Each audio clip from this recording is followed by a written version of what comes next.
Was hat es mit dem Himmel wirklich auf sich? Es gibt viele Fragen dazu. Werden meine Lieben mich wiedererkennen, wenn ich sie im Himmel treffe? Kommt mein Hund in den Himmel? Warum können meine Lieben nicht vom Himmel aus mit mir kommunizieren? Fragt man ein Kind, wo der Himmel ist, lautet die Antwort vielleicht, dort, wo Gott wohnt. Viele Christen glauben, dass unsere unsterbliche Seele beim Tod in den Himmel fährt. Das sagt die Bibel aber nicht. Die Bibel sagt, und niemand ist hinaufgestiegen in den Himmel als nur der, der aus dem Himmel herabgestiegen ist. Und damit kann eigentlich nur Jesus Christus gemeint sein. Wussten Sie, dass der Himmel eines Tages auf die Erde kommt? Genau das sagt uns die Bibel. Was meine ich damit, der Himmel auf Erden?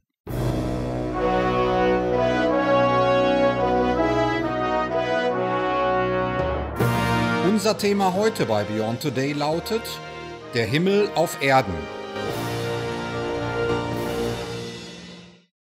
Vielleicht gehören Sie zu den Menschen, die bereits im Kindesalter lernten, dass wir nach dem Tod in den Himmel kommen. Nun, wie soll das Leben im Himmel sein? Man könnte erwarten, bald nach der Ankunft im Himmel berühmte Persönlichkeiten der Bibel anzutreffen. Männer und Frauen wie Abraham, Mose, Johannes der Täufer oder Maria, die Mutter Jesu. Aber wir haben gerade gelesen, dass niemand außer Jesus jemals in den Himmel aufgefahren ist. Das bestätigte der Apostel Petrus, als er nach der Auferstehung Jesu feststellte, dass Israels König David nicht im Himmel war.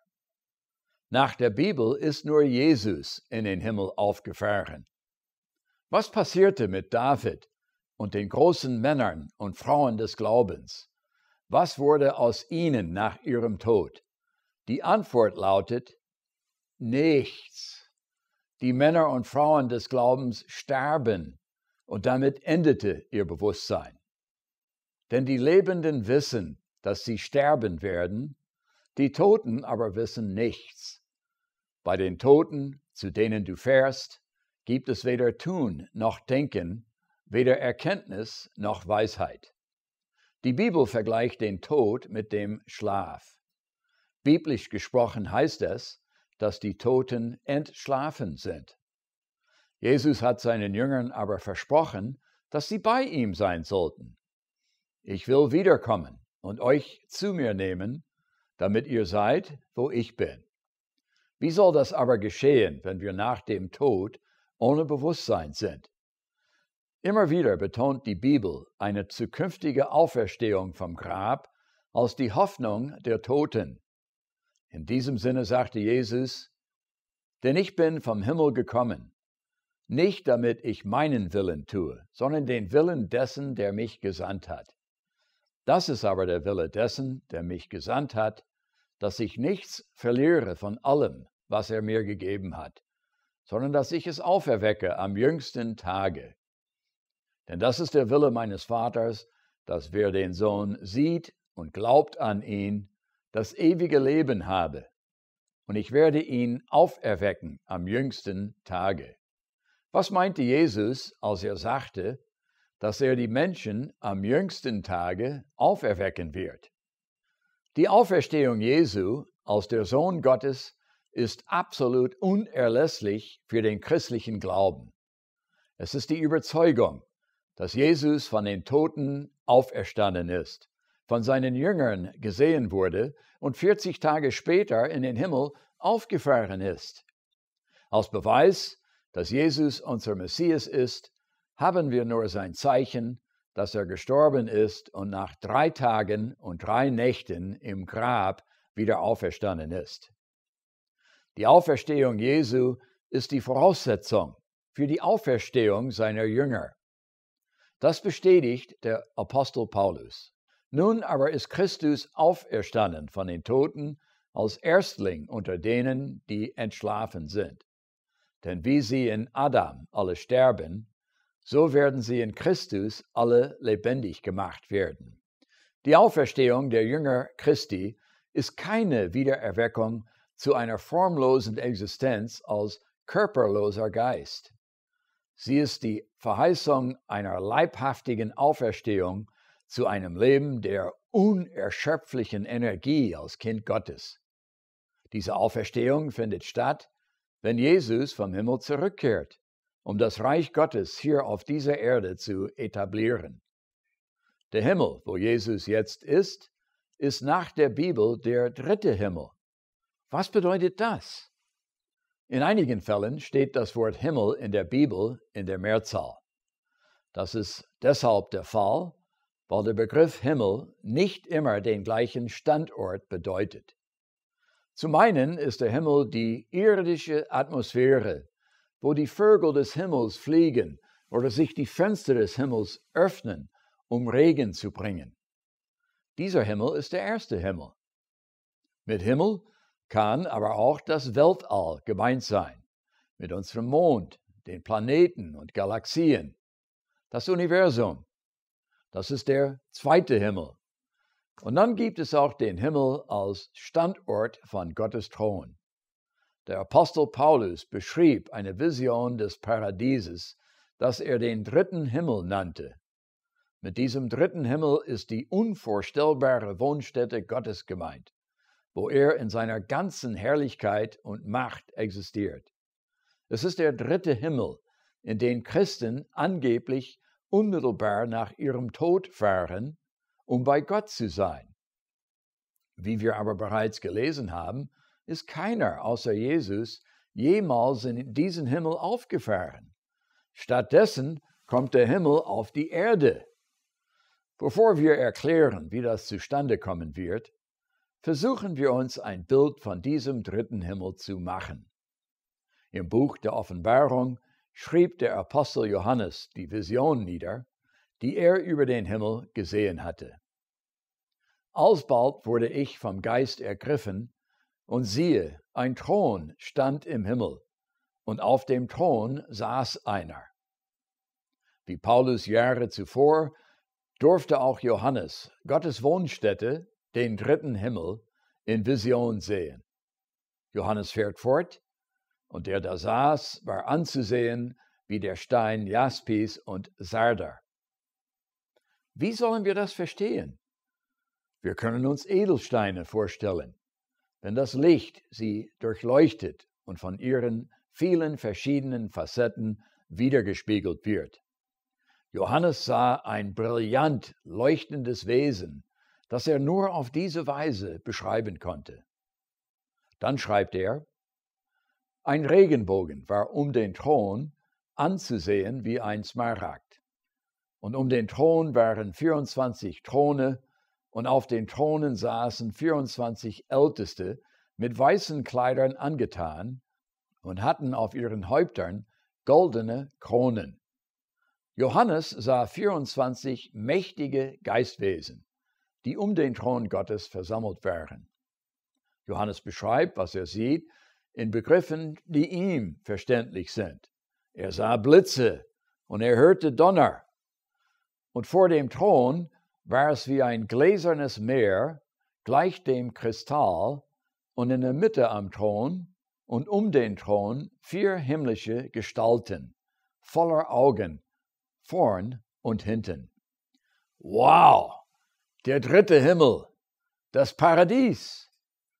Der Thron Gottes ist derart majestätisch, dass es unsere Vorstellungskraft übersteigt. Wir können uns eigentlich gar nicht vorstellen, was Johannes sehen durfte. Wie soll dieser dritte Himmel, diese Wohnstätte Gottes, auf die Erde kommen? Bevor ich Ihnen das erkläre, möchte ich Ihnen eine kostenlose Broschüre anbieten, die dieses Thema behandelt. Es ist wichtig, dass Sie die Wahrheit über den Himmel auf Erden verstehen und nicht von der falschen Vorstellung beeinflusst werden, dass wir nach dem Tod im Himmel sind. Unsere kostenlose Broschüre Himmel oder Hölle, was lehrt die Bibel wirklich, zeigt Ihnen, was das Alte und Neue Testament wirklich über den Himmel und die Hölle lehren. Sie erfahren nicht nur, dass die Gerechten nicht in den Himmel kommen, sondern auch, was mit den Ungerechten passiert, das heißt mit den Bösen. Und eine Frage, die viele Menschen schon lange geplagt hat. Wie kann Gott gnädig sein, wenn er Menschen in einem ewig brennenden Höllenfeuer quält? Sie können unsere kostenlose Broschüre Himmel oder Hölle, was lehrt die Bibel wirklich, auf unserer Webseite www.GuteNachrichten.org als E-Book herunterladen oder als Broschüre online bestellen. Der Himmel auf Erden? Genau das lehrt die Bibel. In dieser Sendung geht es um die herrliche Zukunft, die Gott für die Menschen vorgesehen hat. Und diese Zukunft beinhaltet tatsächlich den Himmel auf Erden. Gottes Plan, seinen Thron auf die Erde zu verlegen, erfolgt in 2 Stufen, die in den letzten Kapiteln der Offenbarung geschildert werden. In Offenbarung Kapitel 19 wird Christi triumphale Wiederkehr zur Erde vorausgesagt. Und ich sah den Himmel aufgetan, und siehe, ein weißes Pferd, und der drauf saß, hieß treu und wahrhaftig, und er richtet und kämpft mit Gerechtigkeit. Jesus kommt das 2. Mal nicht in schwacher, eingeschränkter Menschengestalt. Er kommt nicht wie beim ersten Mal als Baby, sondern mit der ganzen Macht und Herrlichkeit Gottes, um das Reich Gottes hier auf dieser Erde einzurichten. Und es ist überaus ironisch, dass der Friedefürst, um Frieden auf Erden zu schaffen und allen Menschen Glück zu bringen, als erstes kämpfen muss, weil sich die Menschen gegen seine Herrschaft auflehnen werden. Nun, wie sieht Jesus bei seiner Wiederkehr aus? Und seine Augen sind wie eine Feuerflamme, und auf seinem Haupt sind viele Kronen, und aus seinem Munde ging ein scharfes Schwert, dass er damit die Völker schlage, und er wird sie regieren mit eisernem Stabe, und er tritt die Kelter voll vom Wein des grimmigen Zornes Gottes, des Allmächtigen. So wird Jesus in seiner Herrlichkeit im 3. Himmel beschrieben, und so wird er auch bei seiner Wiederkehr aussehen. Bei seiner Wiederkehr wird Jesus eine rebellische Menschheit vorfinden, die er retten will. Und es ist in dieser Zeit, dass Jesu Verheißung einer Auferstehung für seine Nachfolger in Erfüllung gehen wird. Für diejenigen, die nur die Sichtweise des traditionellen Christentums kennen, ist es eine große Überraschung zu erfahren, dass die gerechten Toten nicht im Himmel sind. Biblisch gesehen schlafen sie ohne Bewusstsein. Wenn ein Christ stirbt, erlebt er im nächsten Augenblick seines Bewusstseins die Auferstehung von den Toten bei der Wiederkehr Jesu Christi. Vergessen wir nicht, Jesus sagte, dass seine Nachfolger bei ihm sein werden. Wo wird Jesus nach seiner Wiederkehr sein? Offenbarung Kapitel 20 erklärt, dass Christus sein Reich auf dieser Erde 1000 Jahre lang etablieren wird. Was passiert mit Jesu treuen Nachfolgern in dieser Zeit auf der Erde? Werden sie die ganze Zeit nur Harfe spielen? Johannes beschreibt ihre Zukunft. Diese wurden lebendig und regierten mit Christus 1000 Jahre. Die Hoffnung aller Christen ist die Freude auf die Zukunft mit Christus hier auf dieser Erde, das Mitwirken bei der Errettung der Menschheit. Unglaublich, nicht wahr?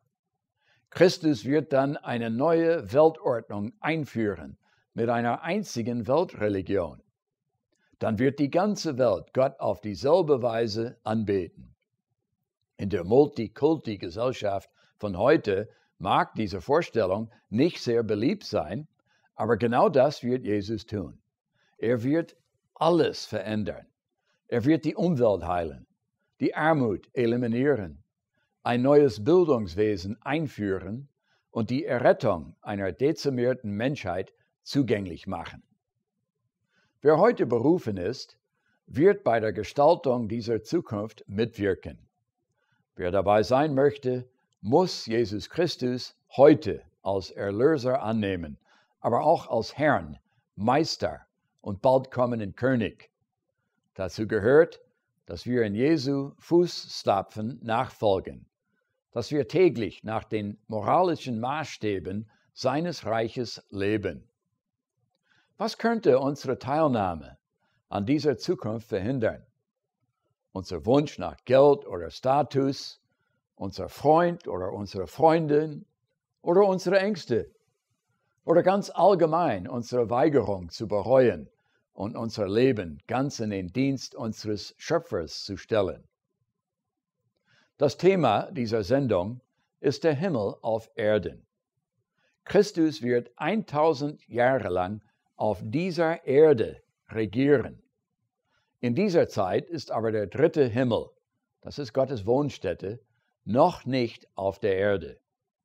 Wann soll das erfolgen?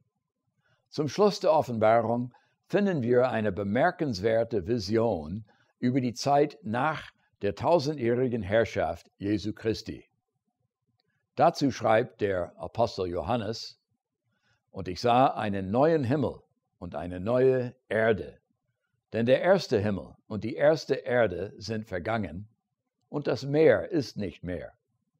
Und ich sah die heilige Stadt, das neue Jerusalem, von Gott aus dem Himmel herabkommen, bereitet wie eine geschmückte Braut für ihren Mann. Dies ist der dritte Himmel, den Johannes bereits in Vision gesehen hatte. Johannes fährt fort. Und ich hörte eine große Stimme von dem Thron her, die sprach: Siehe da, die Hütte Gottes bei den Menschen. Gott wird unter seinen Kindern wohnen, und er wird bei ihnen wohnen. Und sie werden sein Volk sein, und er selbst, Gott mit ihnen, wird ihr Gott sein. Und Gott wird abwischen alle Tränen von ihren Augen, und der Tod wird nicht mehr sein, noch Leid, noch Geschrei, noch Schmerz wird mehr sein, denn das Erste ist vergangen. Der Himmel kommt auf die Erde, ein neuer Himmel und eine neue Erde. Das geschieht nach der 1000-jährigen Herrschaft Jesu Christi und der Zeit des Gerichts für die ganze Menschheit. Sie erfahren mehr über diese erstaunliche Zukunft in der Offenbarung, Kapitel 19 bis 21. Wie oft haben Sie das Vaterunser gebetet und gesagt: Dein Reich komme. Darum geht es, wenn Gottes Reich kommt. Der Himmel kommt auf die Erde. Wollen Sie die Wiederkehr Jesu Christi erleben und bei der Neugestaltung der Erde und der Gesellschaft mitwirken? Dann gibt es 3 Dinge, die Sie tun müssen. Das ist nicht alles, aber es ist der Anfang. Erstens: Sie müssen Jesus Christus als Ihren Erlöser annehmen. Dazu gehört Ihr Geständnis, dass Ihre bisherige Lebensführung nicht im Einklang war mit den Idealen der kommenden neuen Weltordnung, die Jesus einführen wird. Jesus als Erlöser anzunehmen bedeutet auch, dass Sie seinen Tod als rechtmäßigen Ersatz für Ihren eigenen Tod akzeptieren, den Sie mit Ihren Sünden verdient haben. Zweitens: Sie müssen Jesus Christus als Ihren Herrn und Meister für Ihr Leben anerkennen. Dann bestimmt er Ihre Lebensführung. Es gibt viele bekennende Christen, die meinen, Jesus als Erlöser angenommen zu haben. Aber ihre Lebensführung ähnelt eher den Werten von Satans Reich, und das ist die Welt von heute. Christen sind aber dazu berufen, die Werte vom kommenden Reich Gottes umzusetzen. Die Bibel muss zur Grundlage unserer täglichen Entscheidungen werden. Christi Nachfolge umfasst mehr als nur Lippenbekenntnisse. Sie beinhaltet die Nachahmung seiner Lebensweise. Und drittens: Sie müssen Jesus Christus als Ihren kommenden König anerkennen. Diese Tatsache ist wichtiger als alle politischen Überlegungen in dieser Welt, und sie verbindet Christen unterschiedlicher Nationalitäten über die Landesgrenzen hinweg. Manchmal werde ich nach meiner politischen Orientierung gefragt. Wissen Sie, wie ich antworte? Ich sage, dass ich ein Monarchist bin. Das schockiert einige, aber die Wahrheit ist, dass alle politischen Parteien und menschlichen Regierungen bei der Wiederkehr Christi abgelöst werden. Alle Menschen werden dann als Monarchisten leben und der Herrschaft Jesu untertan sein. Wir sollen jeden Tag in Erwartung der Ankunft unseres Königs leben und uns auf seine Ankunft vorbereiten. Unser Schöpfer hat eine großartige Zukunft für die Menschen vorgesehen. Es ist die Zukunft, wenn der Himmel auf die Erde kommt. Der Himmel auf Erden? Jawohl! Zum besseren Verständnis dieser Thematik haben wir eine kostenlose Broschüre für Sie. Unsere Broschüre Himmel oder Hölle, was lehrt die Bibel wirklich, zeigt Ihnen, was die Bibel wirklich über den Himmel und die Hölle lehrt. Sie erfahren nicht nur, dass die Gerechten nicht in den Himmel kommen, sondern auch, was mit den Ungerechten passiert, mit den Bösen. Darüber hinaus bieten wir Ihnen unsere kostenlose Zeitschrift Gute Nachrichten an. Diese Zeitschrift wird Ihnen helfen, die wahre Bedeutung des Weltgeschehens zu erkennen. Sie wird Ihnen auch Einblick in die praktischen Tipps der Bibel für Ihr Leben verschaffen und Ihnen helfen, sich auf die vor uns liegende, unruhige Zukunft vorzubereiten. Sie können unsere kostenlose Broschüre Himmel oder Hölle, was lehrt die Bibel wirklich, und unsere kostenlose Zeitschrift Gute Nachrichten auf unserer Webseite www.GuteNachrichten.org bestellen. Die biblische Wahrheit über den Himmel überrascht viele Menschen, die von klein auf gehört haben, dass wir nach dem Tod im Himmel sein werden. Und als Beweis für die Richtigkeit ihrer Sichtweise nennen sie den Schächer am Kreuz. Jesus Christus wurde mit 2 Verbrechern gekreuzigt. Einer dieser Verbrecher richtete eine Bitte an Jesus: Gedenke an mich, wenn du in dein Reich kommst. Jesu Antwort hat seit Jahrhunderten für Verwirrung gesorgt. Wahrlich, ich sage dir, heute wirst du mit mir im Paradies sein. Viele Christen sind nun der Ansicht, Jesus habe dem Mann versichert, er würde am gleichen Tag mit ihm in den Himmel fahren. Ist das aber die Bedeutung der Worte Jesu? Was meinte Jesus wirklich? Zum einen sagt uns die Bibel deutlich, dass Jesus am Tag seines Todes nicht ins Paradies gefahren ist. Stattdessen wurde er ins Grab gelegt. Jesus lag 3 Tage und 3 Nächte im Grab. Am Tag seines Todes wurde Jesus begraben und deshalb kann er unmöglich mit dem gekreuzigten Verbrecher im Paradies gewesen sein.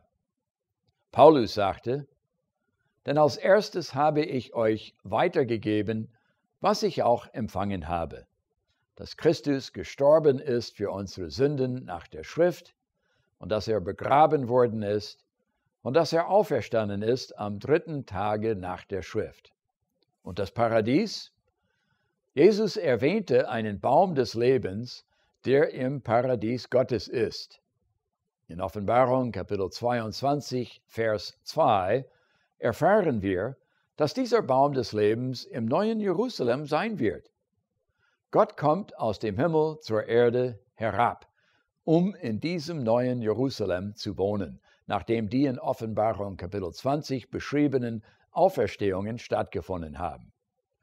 Und erst dann werden die Menschen mit Gott in diesem Paradies zusammenwohnen dürfen. Jesus meinte gar nicht, dass der sterbende Mann an jenem Tag ins Paradies fahren würde. Wie jeder andere Mensch, der dem Tod ins Angesicht schaut, suchte der Schächer am Kreuz Trost und Ermutigung, und Jesus enttäuschte ihn nicht. Jesus ermutigte ihn mit der ernsthaften Bekräftigung, dass eine Zeit kommen wird, in der Gottes Reich auf Erden errichtet sein und der Verbrecher durch eine Auferstehung wieder leben und Jesus wiedersehen wird. Jesus konnte dies voraussagen, weil er die reumütige Geisteshaltung des Mannes wahrnahm. Bedenken wir auch, dass der griechische Text der Bibel keine Satzzeichen enthält. Die Satzzeichen in Lukas, Kapitel 23, Vers 43 in unseren Übersetzungen wurden jedoch nach dem falschen Verständnis des traditionellen Christentums gesetzt, wonach wir nach dem Tod in den Himmel fahren. Vers 43 müsste aber nach der Wahrheit der Bibel wie folgt lauten: Wahrlich, ich sage dir heute, du wirst mit mir im Paradies sein. Gott beruft die Menschen heute, um sie auf ein unvorstellbar großes Werk vorzubereiten. In der tausendjährigen Herrschaft Jesu auf Erden und in der Zeit danach werden sie daran teilhaben. Das Wissen um diesen übergeordneten Zweck der Berufung dient der Orientierung in unserer täglichen Lebensführung. Zurzeit verändert Gott die Welt personenweise, das heißt, eine Person nach der anderen. Ich muss ihn an mir arbeiten lassen. Sie können, wenn Sie wollen, auch zu denen gehören, die Gott heute verändert. Unser Schöpfer hat eine großartige Zukunft für die Menschen vorgesehen. Es ist eine Zukunft, in der kein Krieg mehr geführt wird, in der keine Kinder verhungern oder wegen fehlender medizinischer Versorgung sterben. Es ist die Zukunft, wenn der Himmel auf die Erde kommt. Der Himmel auf Erden? Jawohl! Gott wird einen neuen Himmel und eine neue Erde schaffen und seinen Thron auf diese Erde setzen. Er schuf die Menschen, Sie und mich, damit wir als seine Kinder ewiges Leben mit ihm haben können. Suchen Sie ihn in Ihrem Leben, so wird er auch bei Ihnen sein. Suchen Sie ihn und lassen Sie sich von ihm leiten, damit Sie zu denen gehören können, die als Jesu Helfer diese wunderbare Zukunft mitgestalten und eines Tages den Himmel auf Erden erleben.